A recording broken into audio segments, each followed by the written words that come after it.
Swiss balls have been around for years to help improve core stability, and I've even seen some used as office chairs. But let me take you through 5 of the best beginner exercises using just a Swiss ball that target most of the major muscle groups in the body.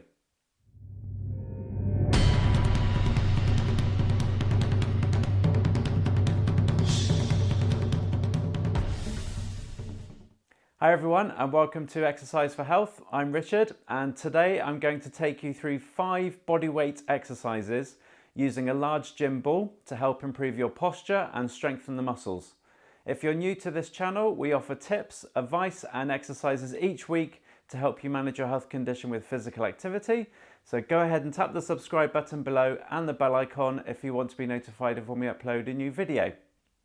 So if at home you have one of these Swiss balls, gym balls, stability balls, it has many names, or you can access one in a fitness gym or studio, you need to make sure that the size of the ball that you use is right for you and that it's sufficiently pumped up with air to feel very firm when sat on it. If it squashes too much, then put more air into it, as you'll need to minimise the contact area of the ball on the floor.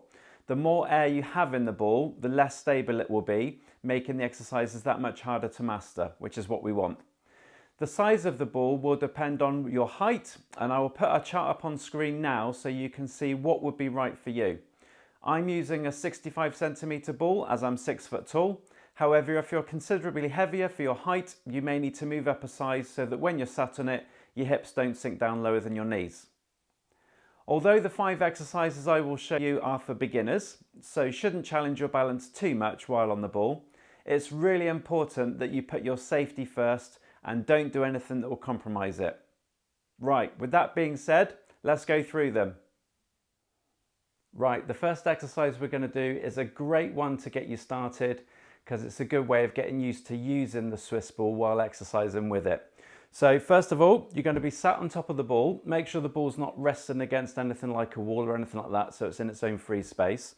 And you're going to then bring your feet together, which basically narrows the base of support. So essentially that's going to make it harder straight away to try and balance up on top of the ball.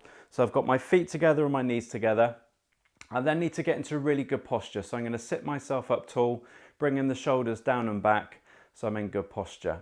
The movement then is basically we're going to be lifting a foot up off the floor, and we really have to engage the core muscles because we don't want it to affect the rest of the body.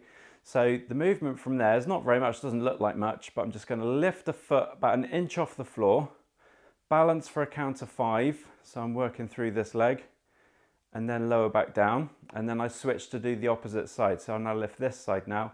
Again, you don't have to lift it too far, so I'm lifting it up an inch, I'm engaging a lot of the core muscles to try and keep the body still and keep control of the ball, and then lower back down.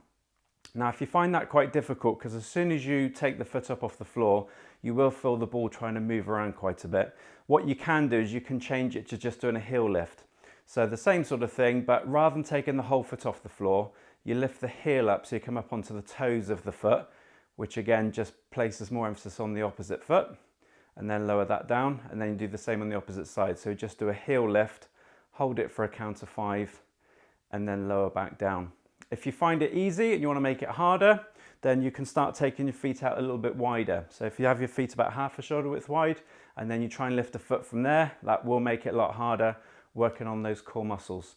Common mistakes I see with this one is people begin to slouch, and they also just do this, lifting the knee up really, really high. So you don't need to do that. It's a very subtle, small movement. So make sure you engage those core muscles, stay up nice and tall in that posture. Just lift the foot up just a fraction off the floor to make that base of support that much more difficult, and then lower, and then swap sides. Do about 10 in total, so 5 on each leg, and that would be a good one to get you started.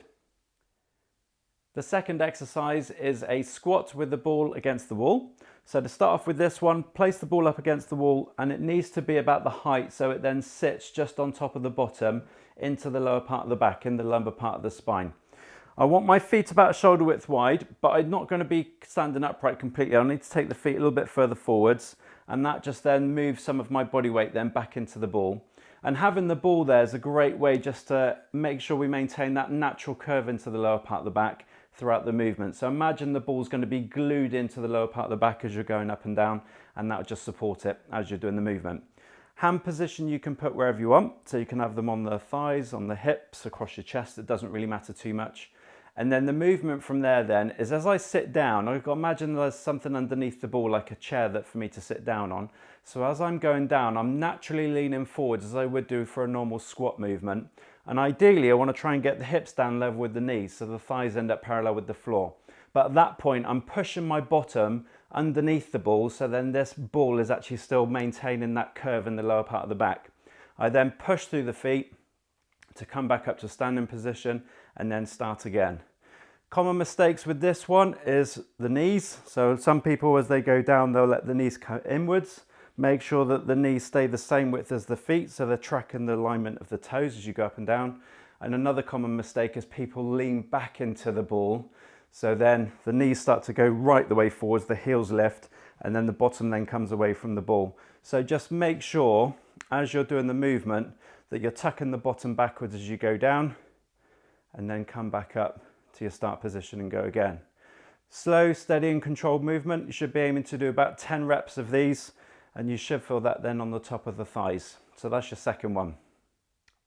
Right, the next exercise we're going to do is a lying leg curl. So for this one, you're going to be led down on your back on the floor, and then you want the heels of your feet up on top of the ball with the feet and the knees together. So the legs are together while we do the movement for this one. Once you're led down, you want the palms of your hands facing down on the floor, but out on a little bit of an angle just to the side of the body. That'll provide a little bit of support, so it'll stop the ball from moving laterally left to right while you're bringing the ball in and out. So keep the hands flat on the floor, and then from there I'm going to start off with push the heels down into the ball, which will lift my hips just fractionally off the floor. So I'm now hovering my bottom off the floor. As soon as I've done that, I can feel the ball wanting to move left to right. So my core muscles are going to, and hip muscles around there, are going to try and stabilize that position first. Once I've got it stable, I'm then going to do the exercise by drawing the Swiss ball in towards my bottom. So bending at the knees and bending at the hips, and then I'm going to control it back out slowly until the legs are pretty much straight, and then we start again. So it's a slow, steady movement, keeping control of the ball because it will want to try and move from left to right as you're bringing the ball in and out. If you find that, you should feel that on the back of the legs, but if you find that's easy, what you can do to make it slightly harder is you can lift the hips up as you do the movement. So rather than leaving the hips just hovering off the floor down here, I'm actually going to lift the hips up as I bend the knees. So now the feet come flat up on top of the ball, and then the hips then lower as my knees begin to straighten to go back down. That places a lot more emphasis on the hamstrings on the back of the leg because the hips aren't actually flexing on that one, but that will make it a little bit harder if you want a harder variation. So that's the lying leg curl. Just make sure you keep the stability of it as you're moving in and out. The next exercise we're going to do is a back extension. So for this one, you want to be kneeling on the floor with the ball directly in front of you. It's also a good idea to have your feet up against the wall for this one, just to stabilize you while you're doing the movement with your upper body. So I'm going to bring the ball in just in front of me, tight into the thighs. And I need to lift myself up over the ball initially before I start the exercise. So I'm going to hold on to the ball and I'm going to begin to lift the knees up off the floor just so I can come up a little bit higher up on top of the ball. So I don't have my knees on the floor now, and I'm resting my hips just on this side of the ball. It's like I'm going to hug it. So I'm just going to wrap my arms loosely around the ball.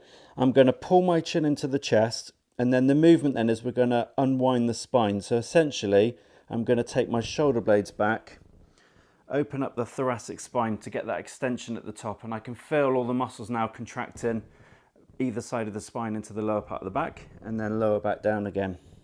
So slow controlled movement, just so you can feel those muscles working all down either side of the spine. And I've just got this light contact to allow my hands to slide over the ball as I come up and then lower back down. Common mistake for this one is some people think it's a hip extension. So rather than just trying to get the spine to extend, what they'll do is they'll get the hips to extend and they'll push the hips into the ball, try and come up nice and tall, which is actually effectively that's working the glutes, which is a different exercise in itself.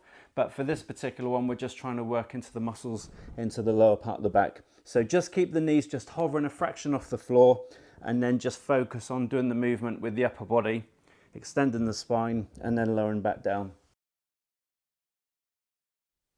Okay, I've saved the best exercise till last. It is actually the hardest one, and it is probably the one that most beginners will feel a little bit uncomfortable with to start off with, because you're actually going to be going over the top of the ball without your feet on the floor.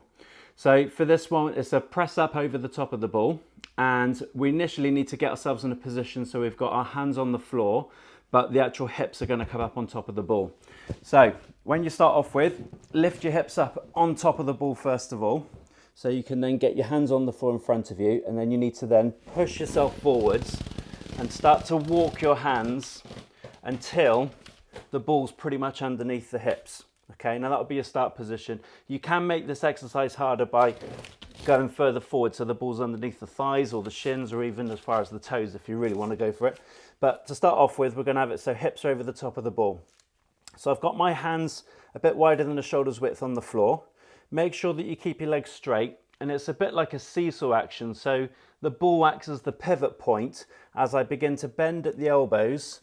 As I'm dropping my body down towards the floor, you'll notice my legs are going up in the air behind, and then I push myself back up to a start position. So with this one, because as you're going down, the legs are going up, you're starting to place more weight through the hands. It progressively gets harder the lower you go. So you might need to initially just make it more of a half press up movement, so don't go down too low. So if you were to draw a line between your hands, your head should be going down just in front of that as you begin to bend at the elbows. So the legs are going up, and then push yourself back up until you're back up until you've got your arms completely straight again. Then you start again. So I'm going down, I'm not going to take my head towards my hands, I'm going in front of that, and then push back up until you get your arms straight. You will feel this on the back of the arms, you'll feel it in the shoulders, and you might feel it in the chest a little bit. A common mistake with this one is people don't pivot on the ball, so they effectively just end up bending the back down, which they're taking their head down towards the hands. So that's a common mistake. That's just going to put a lot of stress through the shoulders if you do that. So make sure you are pivoting over the top of the ball so you can feel the muscles across the chest, shoulders, and the back of the arms really begin to work. So be careful with this one because it is the hardest one out of the 5. Just practice it initially, and then as you progress, as I say, you can start walking further forwards so the ball ends up lower down the legs to make it harder. Have a go at that one.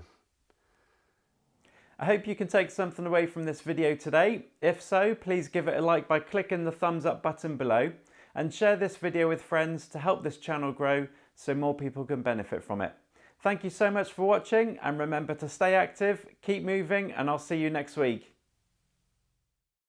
Thank you for watching. If you enjoyed this video today, please give it a thumbs up. You can also click here to subscribe to this channel, or click here to watch a recent video. See you soon.